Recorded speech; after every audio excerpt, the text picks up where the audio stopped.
अस्सलाम वालेकुम। अच्छा, हमने ना लास्ट पार्ट में डिस्कस की थी किडनी की डिसऑर्डर्स। इस पार्ट में हम लोग यूरेटस या ब्लडर्स वगैरह की जो डिसऑर्डर्स होंगे ना उन सबको डिस्कस करेंगे। सबसे पहले हमारे पास आते हैं यूरेथ्रल स्टिंक्चर्स। इसमें सिंपल से हमारे पास क्या होता है, जो यूरेथ्रा होता है वो नैरो हो जाता है, ठीक है। उसकी नैरोइंग को हम कहते हैं यूरेथ्रल स्टिंक्चर्स। इसमें क्या कॉजेज हो सकते हैं, कंजेंटल यानी कि विद एज के साथ इसका कोई ट्रॉमा हो सकता है, कोई इन्फेक्शन हो सकता है, ट्यूमर हो सकता है, आइडियोपैथिक यानी कि उसकी जो कॉज है, एग्जैक्ट कॉज है वो अननोन है, इसका कोई भी सर्जिकल प्रोसीजर हो सकता है।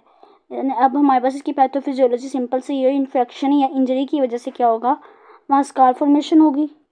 स्कार फॉर्मेशन होगी जिसकी वजह से क्या होगा, जो यूरेथ्रा का ल्यूमेन होगा, जो स्पेस होगी वो नैरो हो जाएगी और इस तरह से क्या होगा, हमारे पे यूरिन फ्लो में ऑब्स्ट्रक्शन हो जाएगी और जो ब्लडर का प्रेशर होगा वो ज़्यादा होगा, ठीक है। इसके और हमारे पास क्या होगा, यूरेथ्रा जो प्रोस्टैटिक डक्ट्स होगी उसमें डायलेशन हो जाएगी। क्लिनिकल मैनिफेस्टेशन में सिंपल से क्या होगा, यूरिनेशन में डिफिकल्टी होगी पेशेंट को, इसके अलावा वीक यूरिन स्ट्रीम होगी, पेन होगी, ब्लड इन यूरिन, ठीक है, और इनकॉन्टिनेंस होगी। असेसमेंट टेस्ट में आपने क्या करवाना होता है, पोस्ट रेजुअल मेजरमेंट करवाने होते हैं, सिस्टोस्कोपी करवानी होती है, रेटोग्राम यूरेथ्रोग्राम करवाना होता है, ठीक है, ये प्रोसीजर होते हैं। इसके अलावा वर्डिंग सिस्टो यूरेथ्रोग्राम करवाना होता है, अल्ट्रासाउंड करवाना होता है, एमआरआई करवाते हैं, इसके लिए यूरेथ्रल कैलिब्रेशन करवाते हैं। कॉम्प्लिकेशन सिंपल से प्रोस्टैटिक हम करवाते हैं, प्रोस्टेटाइटिस यानी कि प्रोस्टेट ग्लैंड की इन्फ्लेमेशन हो जाती है, यूरिनरी रिटेंशन हो सकती है यानी कि बॉडी के अंदर यूरिन जो होता है वो रिटेन ही रह जाता है, क्योंकि डिफिकल्टी है ना पेशेंट को, तो नैरो हो गया, पैसेज ही नहीं है प्रॉपर तरीके से कि यूरिन मूव कर सके। इसके अलावा यूटीआई जो होता है वो हो सकता है, किडनी डैमेज हो सकती है, ब्लड में स्टोन फॉर्मेशन हो सकती है, पेरिटोनियल अब्सेस हो सकता है एंड यूरेथ्रोक्यूटेनियस फिस्टुला डेवलप हो सकता है। नेक्स्ट हमारी मेडिकल मैनेजमेंट है, उसमें सिंपल से हम यूरेथ्रा की डायलेशन करवाते हैं, इसके अलावा एडवर्स यूरेथ्रा की मैनेजमेंट करवाते हैं, इसके अलावा हम यूरेथ्रोटमी करवाते हैं यानी कि स्टिंक्चर को रिमूव करवाते हैं, सर्जिकल एंटीमाइक्रोबियल थेरेपी यूज़ करते हैं हम लोग। इसके अलावा हम लोग क्या करना होता है, 1 ईयर तक तकरीबन हम लोग क्या करते हैं, ये ट्रीटमेंट चलता है। नर्सिंग मैनेजमेंट सिंपल से आपने यूरिनरी आउटपुट को मॉनिटर करना होता है, पेशेंट के वाइटल साइन को मॉनिटर करना होता है, पेशेंट को एजुकेट करना होता है, इसके अलावा कैथेटराइजेशन में हेल्प करवानी होती है अगर ज़रूरत है। इसके अलावा हमने फ्लूइड इनटेक को मॉनिटर करना होता है, उसको ज़्यादा करवाना होता है ताकि क्या करे, इन्फेक्शन से बचाया जा सके। पेन को मैनेजमेंट करना होता है, डायग्नोस्टिक टेस्ट करवाने होते हैं, ठीक है। ठीक है, हाइड्रोयूरेटस में सिंपल सा क्या होता है, हमारे पास यूरेटस की डायलेशन हो जाती है। स्टिंक्चर में क्या होता है, हमारे पास यूरेटर नैरो हो जाता है, इसमें डायलेशन होती है। क्यों होती है वहाँ बेसिकली, क्योंकि यूरिन की अकोमोलेशन हो जाती है। कॉजेज में सिंपल से किडनी स्टोन आ जाती है, किडनी यूरेथ्रल आ सकती है, ट्यूमर आ सकती है, वेसिकुलर रिफ्लेक्स आ सकते हैं, प्रेगनेंसी आ सकती है, न्यूरोजेनिक ब्लैडर आ सकते हैं। अल्ट्रासाउंड असेसमेंट टेस्ट में सिंपल से क्या होता है, अल्ट्रासाउंड करवाते हैं, सीटी स्कैन करवाते हैं, एमआरआई करवाते हैं, इंट्रावेनस पाइलोग्राम करवाते हैं, इसके अलावा यूट्रोस्कोपी। अब पैथोफिजियोलॉजी में सिंपल से क्या होगा, यूरिन फ्लो में ऑब्स्ट्रक्शन आएगी जिसकी वजह से क्या होगा, यूरेटर के ऊपर प्रेशर ज़्यादा होगा और यूरेट्रल जो होगा वो डैमेज हमारे पास क्या होगा, डायलेट हो जाएगा। अब यूरिन अकोमोलेशन होने की वजह से हमारे पास क्या होगा, यूरिन के बैक फ्लो में आएगा, किडनी में चला जाएगा और जो पेल्विक प्रेशर उसका प्रेशर ज़्यादा होगा तो इस तरह से किडनी भी हमारी डैमेज हो जाएगी। क्लिनिकल मैनिफेस्टेशन में सिंपल से एब्डोमिनल पेन, डिसयूज या फ्लैंक पेन, हेमाटोयूरिया, यूटीआई। कॉम्प्लिकेशन में सिंपल से हाइड्रोनेफ्रोसिस हो सकती है, इसके अलावा हमारे पास रीनल इम्पेयरमेंट हो सकती है, यूटीआई हो सकती है, सेप्सिस हो सकता है, हाइपोटेंशन हो सकता है। मेडिकल मैनेजमेंट में सिंपल सी है, नर्सिंग मैनेजमेंट वो ही लास्ट वाली करनी है आपने। हाइड्रोनेफ्रोसिस में सिंपल सा क्या हो जाता है, हमारे पास किडनी स्वेल हो जाती है। क्यों स्वेल होती है, क्योंकि यूरिन जो होता है वो बैक फ्लो हो गया यूरिन का, उसकी वजह से किडनी स्वेल हो गई। इसके अलावा हमारे पास कॉजेज में kidney stone, urethral stricture, tumours, congenital abnormalities आ जाती हैं। इसके अलावा प्रेगनेंसी आ गई। असेसमेंट में अल्ट्रासाउंड करवाएंगे, सिटी स्कैन करवाएंगे, पाइलोग्राम करवाएंगे, इसके अलावा रीनल स्कैन करवाते हैं, एमआरआई वगैरह करवाते हैं। कॉम्प्लिकेशन की बात की जाए तो सिंपल से किडनी डैमेज हो सकती है, वहाँ पे इन्फेक्शन हो सकती है, सेप्सिस हो सकता है, हाइपरटेंशन हो सकती है, क्रोनिक किडनी डिसऑर्डर्स डिजीज़ आ सकती हैं। मैनिफेस्टेशन में हमारे पास flank pain, abdominal pain, nausea, vomiting, dysuria, haematuria, इसके अलावा यूरिनरी फ्रिक्वेंसी इंक्रीज हो गई, urinary urgency, UTI, fever. Pathophysiology में सिंपल सा है कि यूटीआई के यूरिनरी ट्रैक के अंदर हमारे पास ऑब्स्ट्रक्शन होगी जिसकी वजह से क्या होगा, यूरिन किडनी में अकोमोलेट होगा, प्रेशर ज़्यादा हो जाएगा, हमारे पास इस तरह से रेनल पेल्विक डायलेट हो जाएंगे, हमारे पास क्या होगा, किडनी फंक्शन डिस्टर्ब हो जाएगा। नेक्स्ट हमारे पास मेडिकल मैनेजमेंट में सिंपल से ऑब्स्ट्रक्शन को आपने रिमूव करना होता है, एंटीबायोटिक थेरेपी यूज़ करनी होती है, पेन को मैनेज करना होता है और हमने अपने इलेक्ट्रोलाइट्स इम्बैलेंस को अपने कंटिन्यूसली मॉनिटर करना होता है। इसके अलावा नेक्स्ट हमारे पास आ जाता है यूरिनरी इनकॉन्टिनेंस। यूरिनरी इनकॉन्टिनेंस में आपने ना सिंपल सा क्या करना होता है, बेसिकली जो इनवॉलंटरी लीकेज और पैसेज ऑफ यूरिन होता है ना, ये कहते हैं हमारे पास इसमें यूरिन को कंट्रोल करना हमारी एबिलिटी में नहीं होता, ठीक है, इनवॉलंटरी हो जाता है और यूरिन जो होता है हमारी बॉडी से एलिमिनेट हो जाता है। अब हमारे पास इसमें क्या टाइप्स आती हैं। सबसे पहले जो टाइप्स आती है वो आती है स्ट्रेस इनकॉन्टिनेंस, अर्ज इनकॉन्टिनेंस, फंक्शन इनकॉन्टिनेंस।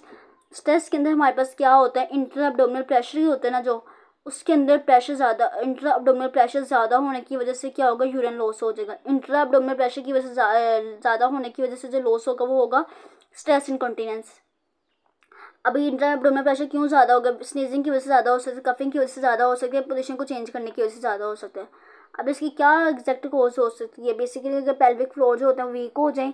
अब ज़्यादा किन में वीक होते हैं, जो कि पोस्ट वजाइनल डिलीवरी वुमेन, यानी कि जिनकी अपनी रिसेंट डिलीवरी हुई है ना, उसके बाद हमारे पास क्या होता है, पेल्विक जो मसल्स होते हैं वो वीक हो जाते हैं। इस केस में भी हमारे पास क्या हो सकती है, इनकॉन्टिनेंसी हो सकती है।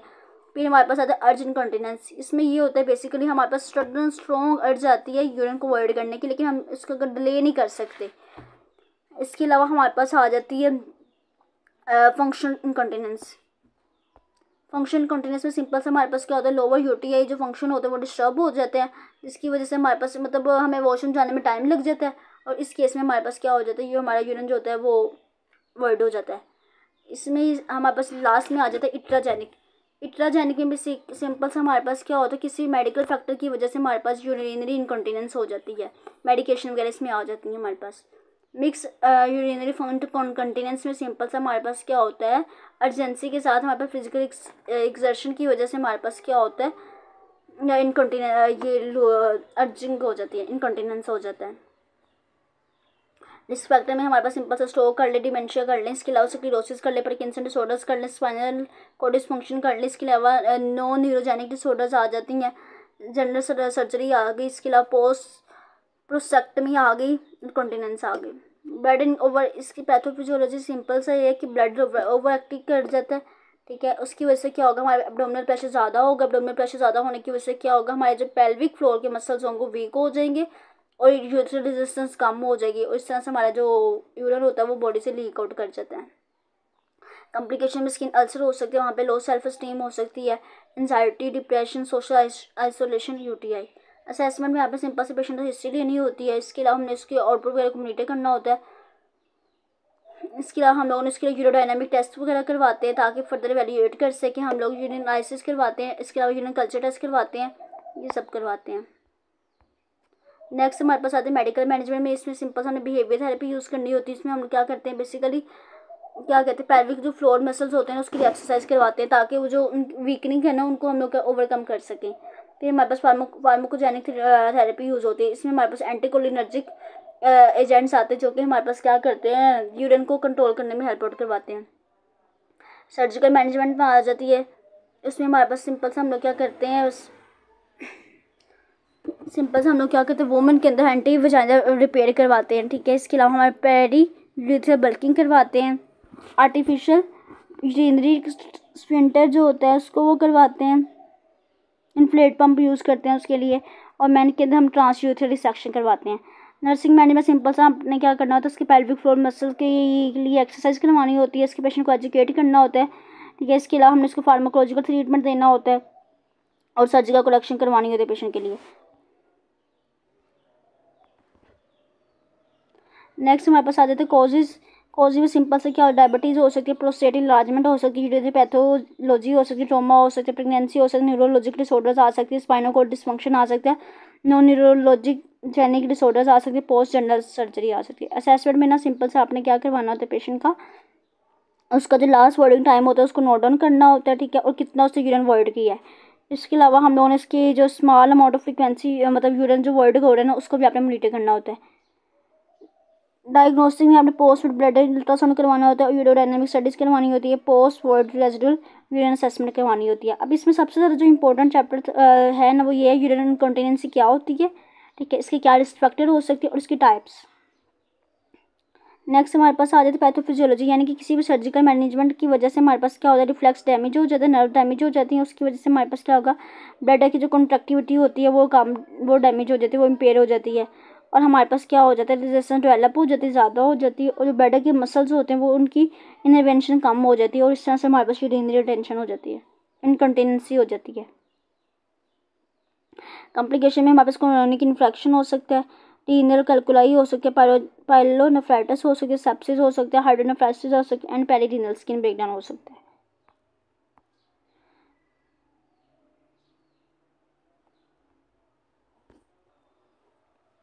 मेडिकल मैनेजमेंट में कैथेटराइजेशन, मेडिकेशन और सर्जरी करवाते हैं। Intermediate self catheterisation, bladder training करवाते हैं। इसके अलावा हम एंटीकोलिनर्जिक ड्रग्स यूज़ करते हैं, यूरेथ्रा डायलेशन यूज़ करते हैं। इसके अलावा हम लोग न्यूरो मॉड्यूलेशन यूज़ करते हैं, फूड मैनेजमेंट करते हैं, मॉनिटर करना है। यूरिनरी कैलकुलाई में सिंपल सा क्या होता है, हमारे पास स्टोन फॉर्मेशन, यूटीआई के अंदर ना यूरिनरी ट्रैक के अंदर किडनी के अंदर स्टोन फॉर्मेशन हो जाती है।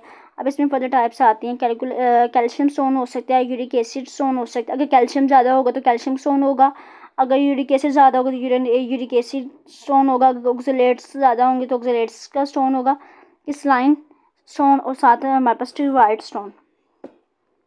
पैथोफिजियोलॉजी सिंपल सा क्या होगा, यूरिन वॉल्यूम जो है वो डिक्रीज़ हो जाता है। इसके अलावा हमारे पास क्या होता है, कैल्शियम और ऑक्सलेट्स वगैरह की जो कंसनट्रेशन होती है वो ज़्यादा हो जाती है, जिसकी वजह से क्या होता है, हमारे पास यूरिन फॉर्मेशन हो जाती है, स्टोन फॉर्मेशन हो जाती है।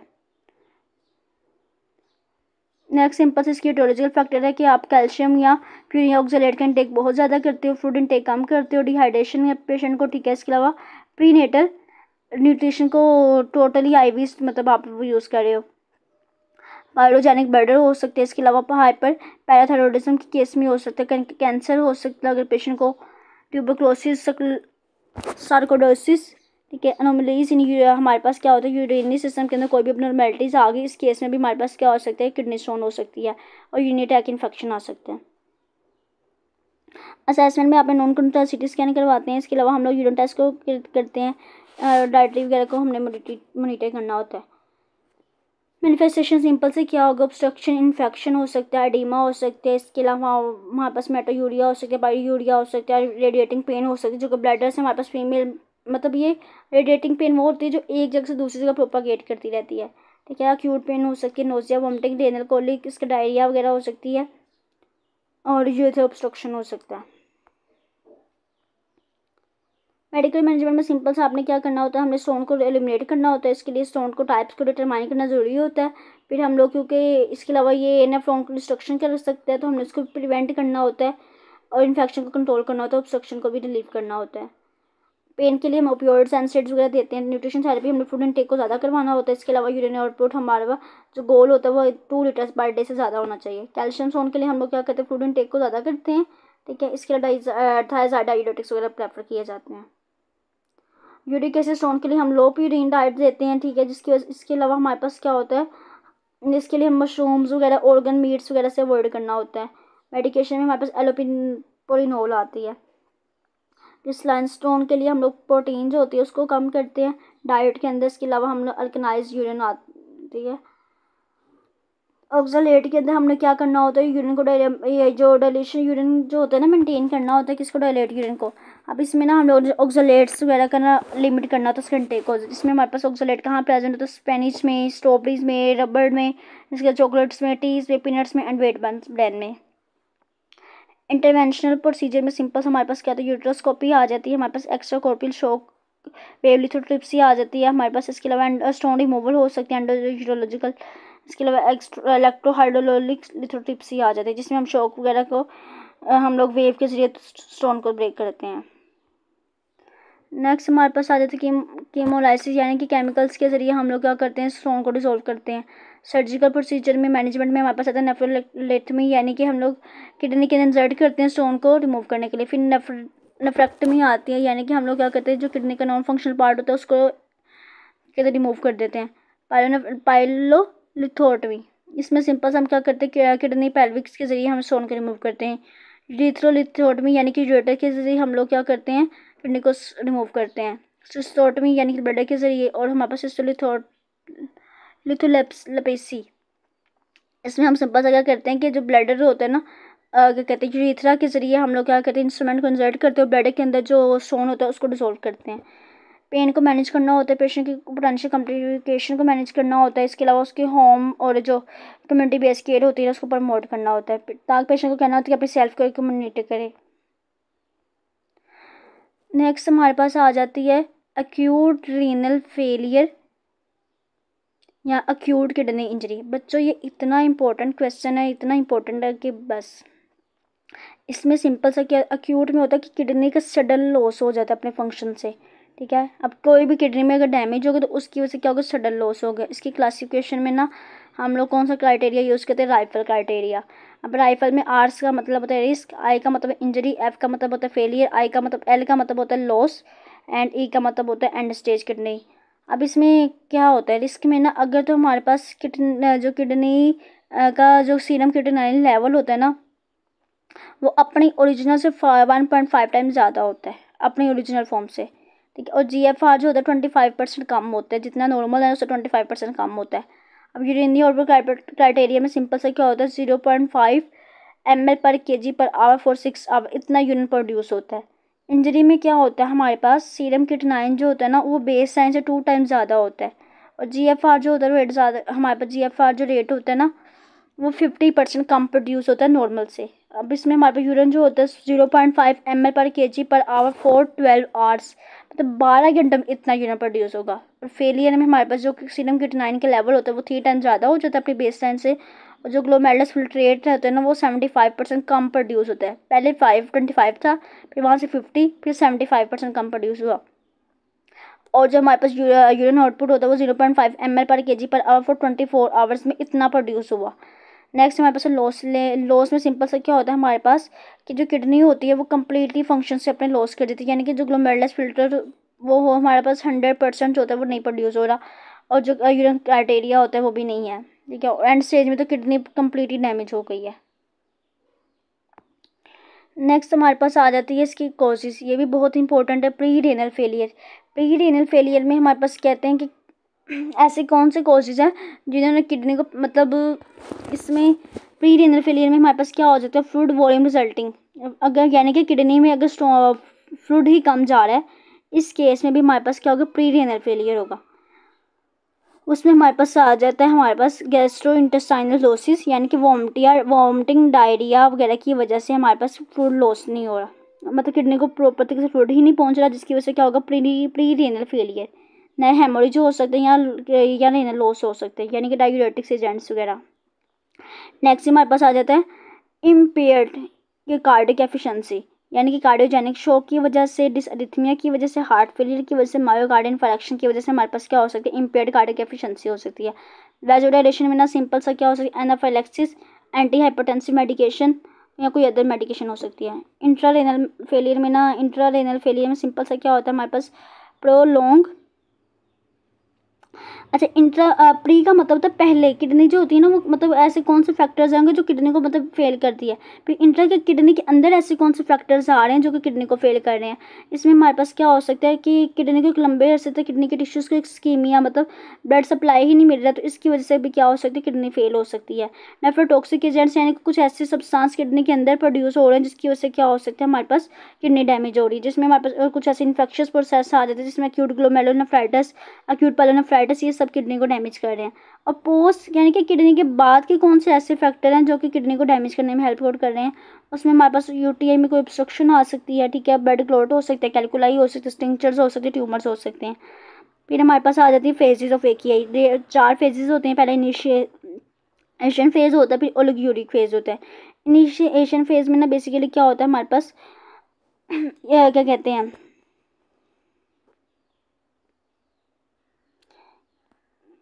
इस फेज़ में ना हमारे पास सिंपल सा क्या होता है हमारे पास इनिशियल इंसल्ट होती है और साथ साथ हमारे पास ओलिगोयूरिया डेवलप होता है। इसके अलावा हमारे ओलिगोयूरिक फेज़ में ना सिंपल से हमारे पास क्या होता है किडनी जो होती है उसमें urea creatinine uric acid organic phosphate potassium magnesium के लेवल ज़्यादा हो जाता है, ठीक है। और ये जो किडनी यूरिन आउटपुट होता है वो कम से कम प्रोड्यूस होता है। इसमें हमारे पास हाइपरकलीमिया डेवलप हो जाता है।